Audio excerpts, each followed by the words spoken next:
শুভ সকাল বন্ধুরা, সবাই কেমন আছো? আশা করছি সুস্থ আছো আর খুব ভালো আছো। আমিও খুব ভালো আছি। না, শুধু আমি না, আমরাও খুব ভালো আছি। দেখো, সকাল সকাল উঠেই দেখি আজকে ঝলমলে রোদ। যে ঝলমলে রোদটা দেখেছি আমারও মন একদম খুশি হয়ে গেছে। এদিকে হচ্ছে জানুকে ভাই নিয়েছে, আর এদিকে আমি সব কাজবাজ সেরে নিচ্ছি এবার। আমাদের এখানে দুদিন ধরে খুব বৃষ্টি হচ্ছিল, তার জন্য বেশ অনেকগুলো কাপড় জমেছিল, যেগুলো হচ্ছে শুকানোর বাকি ছিল। আর তারপরে অনেকগুলো কাপড় ছিল যেগুলো হচ্ছে ধোয়ার বাকি ছিল। কিন্তু ওয়েদার ড্যাম ছিল জন্য আগেরগুলো শুকোয়নি, তো পরেরগুলো আর ধুইনি। তো আজকে যেহেতু রোদ দেখেছি তাই ভেবে নিয়েছি যে সব কিছু করব। প্রথমে সকালবেলায় উঠেই দেখো ভাইকে বলে দিলাম যে তোষকটা রোদের দে, কারণ তোষকের মধ্যে জানো প্রচুর শী করে দিয়েছে। মানে অনেক জায়গায়, আর দুদিন ধরে তোষকটা আমি রোদ্রে দিতে পারছিলাম না বৃষ্টির কারণে। তার জন্য আজকে সকালবেলা সবার আগে উঠে ভাইকে বললাম যে তোষকটা রোদ্রে দে, ও তোষকটা রোদ্রে দিয়ে দিয়েছে। আর কোল বালিশ একটা হচ্ছে জানুর, একটা আমার, দুজনে কোল বালিশের রোদ্রে দিয়ে দিয়েছে, কারণ ওগুলো তো কিন্তু যেন শী করে দিয়েছে। বৃষ্টির দিনটা খুবই ভালো লাগে, ঠান্ডা ঠান্ডা ওয়েদার থাকে, বৃষ্টি পরে দেখতেও ভালো লাগে, খুবই আরাম। কিন্তু এই একটা যন্ত্রণা যে কাপড় শুকোতে চায় না।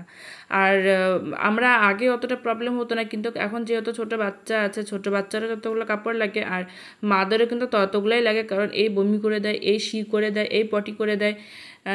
তো যাই হোক, অতগুলোই কাপড় লাগে, তার জন্য এখন যখন কাপড় শুকায় না প্রচণ্ড পরিমাণে অসুবিধা ফেস করতে হয়। তারপরে দেখো ঘরটা ঝাড়ু দিয়ে নিচ্ছে ওদিকে বিছানা করে। আর জানু যখন মানে একটু পরপর শুয়ে পড়ে, ঘুমিয়ে পড়ে, একটু পরপর বলতে গেলে কি দিনে 5 থেকে 6 বার তো ঘুমোয়, কারণ ছোটো বাচ্চা, বুঝতেই পারছো ছোটো বাচ্চারা কিন্তু এমন করেই ঘুমায়। তার জন্য আমি সবসময় বিছানাটা একদম নিট অ্যান্ড ক্লিন রাখি, কারণ ও কখন ঘুমিয়ে পড়বে, সে নোংরা বিছানায় ঘুমোলে তো জানো কত রকম অসুবিধা হবে, নিজেদেরই ভালো লাগে না। তার জন্য বিছানাটা আমি সবসময় ক্লিন রাখি, সব সময়। এই জানো হওয়ার পরে থেকে আমি একদিনে যে কতবার বিছানা গুছাই সেটা হয়তো মানে গুনতে লাগবে, মনে হয় 3 থেকে 4 বার প্রতিদিন আমি বিছানার চাদর এই যে ঝেড়ে সুন্দর করে পাতি। সব সময় এত সুন্দর করে পরিপাটি করে পরিষ্কার করে রাখার পরও জানুকে যে কি এত কামড়ায় সেটা জানো তো এতটা খারাপ লাগে, যে এত পরিষ্কার করে রাখি, তাও যখন ও সকালবেলা ঘুম থেকে উঠে দেখি ওর গায়ে চাকা চাকা হয়ে আছে। Hello friends, good morning, welcome back to my new blog. তো আজকে বেশ সুন্দর রোদ্দুর, কালকে তো পুরো বৃষ্টি, কতগুলো যে কাপড় জমেছিল সব তুললাম, আর অনেকগুলো কাপড় ধোয়ারও আছে। আর আজকে খুব সুন্দর রোদ্দুর উঠেছে। এদিকে দেখো মা হচ্ছে ভেন্ডি আর বেগুন, ভেন্ডি আর বেগুন তুলে রেখেছে, ওই যে দেখো ক্ষেতের, আমাদের ক্ষেতের ভেন্ডি আর বেগুন। আর দেখো বাইরে কি সুন্দর পরিমাণে রোদ্দুর উঠছে, দেখো একটা কাঁকরোলও ঝুলছে। আর এখানে এতগুলো কাপড় তুললাম, এগুলো এখন ভাঁজ করতে হবে। এখানে জানুর, আমার, মার, ভাইয়ের সবার কাপড় আছে। জানু না, তুই বাজার যা, ভাই একটু বাজারে যাচ্ছে, আজকে রাধা অষ্টমী। মা রাধা অষ্টমী ব্রত করবে, তো কিছু ফল আনতে যাচ্ছে। হ্যাঁ হ্যাঁ, তুমিও ব্রত করবে? বললো আমি দুধ খেয়ে ব্রত করবো। তাই হয়, দুধ তো খাওয়াই যায়, জল দুধ এগুলো তো খাওয়াই যায়, হ্যাঁ পাপা? তাহলে আমার পাপাও ব্রত করবে জল আর দুধ খেয়ে, হ্যাঁ না শোনা? আর সকাল সকাল উঠে জানো তো ফুল এনার্জেটিক, যেন পুরো দুষ্টুমি শুরু হয়ে গেছে আজকে, হ্যাঁ না পাপা? আর কালকে আমরা না বাজারে গিয়েছিলাম, অনেক শপিং করেছি, কিন্তু ব্লগ বানাইনি, আমার একদিনের ব্লগ এক্সট্রা ছিল তাই। খেলা করছে, কি কি মিষ্টি হাসি দেয়, কিন্তু ওর সাথে একজনকে থাকতে লাগে, দেখো সোফার মধ্যে বসেছে, কিন্তু ওর সাথে না একজনকে থাকতে লাগে, মানে ও খেলা করবে আর আমি গিয়ে একটু কাজ করবো সেরকম হয় না, আর ওর সাথে একজনকে থাকতে লাগে। আর তোমাদের সাথে শেয়ার করবো যে কালকে আমরা কি কি কিনে এনেছি, ওটার জন্য আমি একটু টাইমই পাচ্ছি না, জানো তো। আজকে সকালবেলা ঘুম থেকে উঠে জানলা দিয়ে রৌদ্রটা চোখে পড়েছে, তার জন্য একদম পুরো কাজ করা এনার্জি চলে এসেছে। সত্যি আজকে অনেক কাজ করেছি, সবটা ক্যামেরাতে শেয়ার করতে পারিনি তোমাদের সাথে, কিছুটা শেয়ার করেছি আর কিছুটা শেয়ার করতে পারিনি, কারণ যতটুকু শেয়ার করেছি ততটুকুই মানে এত বড় ব্লগ হয়ে গেছে, 45 মিনিটসের ব্লগ হয়ে গেছে, চিন্তা করতে পারো। এটাকে এখন এডিট করে আমি হচ্ছে 10 মিনিটে আনছি। তো যাই হোক, তার জন্য সব কাজ শেয়ার করতে পারিনি, কিন্তু সকাল থেকে সকাল থেকে রাত অবধি অনেক কাজ করেছি। এদিকে দেখো টেবিলটা পুরো নোংরা হয়েছিল, তো আজকে টেবিলটা গুছালাম, দেখো তো আমার টেবিলটা কীরকম লাগছে। আর গুছানোর পরে না, যেদিনই আমি ঘর গুছাবো সেদিনই এতগুলো করে মানে আজে বাজে জিনিস বেরোয় ফেলে দেওয়ার মতন, তো সেগুলো গিয়ে আবার ফেলে দিয়ে আসবো। আর এদিকে দেখো খালি টেবিল না, সোফা, বিছানা সব কিছুই ভালো মতো করে গুছিয়ে নিয়েছি। আমাদের 4টে রুম, বেডরুম, 4টে রুমের মধ্যে 4টে রুমে সবসময় গুছিয়ে রাখা হয় না, কিন্তু চেষ্টা করি যে 3টে রুম গুছিয়ে রাখি। এই দেখো তোমরা বলো তো গুছানোর পরে এই রুমটাকে দেখতে কীরকম লাগছে। এই রুমটা কিন্তু খুব একটা বড় না, কিন্তু দেখো সুন্দর করে গুছালাম, তারপরে কি সুন্দর লাগছে না দেখতে। সত্যি বাড়ি যদি ভাঙাচোরাও হয় না, তাও যদি তুমি গুছিয়ে রাখো তাহলে না সুন্দর লাগে দেখতে। আর যদি খুব আলিশান টাইলস দেওয়া বাড়ি হয়, ছাদের বাড়ি হয়, তা কিন্তু তুমি হচ্ছে পরিপাটি করে গুছায় রাখবা না, তাহলে কিন্তু দেখতে একদমই ভালো লাগে না। আর ঘরবাড়ি পরিষ্কার রাখতে লাগে, তাহলে মা লক্ষ্মী ঘরবাড়িতে আসে। তাই আমি সবসময় চেষ্টা করি ঘরবাড়ি গুছিয়ে রাখার। কিন্তু কি বলো তো, সবাইকে না একটু কোঅপারেট করতে লাগে। তুমি খালি গুছিয়ে যাবে আর বাকি মেম্বার্সগুলো অগুছালো করে যাবে, তাহলে কিন্তু একদমই হয় না। আর আমাদের বাড়িতে এরকমই হয়, আমি গুছিয়ে যাই আর বাকি মেম্বার্সগুলো মানে যেখান থেকে জিনিস চেপে সেখানে রাখবে না বা খারাপভাবে রেখে দেবে। এরকম করতে করতে কিন্তু দেখো সোফার মধ্যে কতগুলো কাপড় জমে গিয়েছে। খালি কাপড় না, তার সাথে প্লাস্টিক ব্যাগ সব কিছুই জমে গিয়েছে।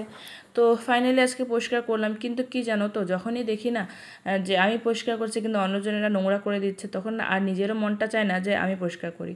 তারপরে ওদিকে সোফা পরিষ্কার করে, এদিকে টেবিল, এই টেবিলটা তো মানে কবার যে পরিষ্কার করতে হয় দিনের বেলা তার কোনো ঠিক ঠিকানা নেই। কিন্তু তারপরেও দেখো টেবিলটার অবস্থা কিছুটা এরকমই থাকে। এই রুমে সবাই এসে বসে আর কি, সোফা টিভি এই রুমেই আছে, ডাইনিং রুম এটা, এই রুমে সবাই এসে বসে, তাই এই রুমটা কিন্তু সবসময় পরিষ্কার রাখতেই লাগে। কিন্তু এই টেবিলটা হাজার গুছানোর পরেও কোনোদিনই পরিষ্কার আমি পাই না, জানো তো। অথচ এই টেবিলটা কিন্তু আমরা খাওয়া দাওয়ার জন্য ইউজও করি না, আমরা কিন্তু সেই নিচেই খাই।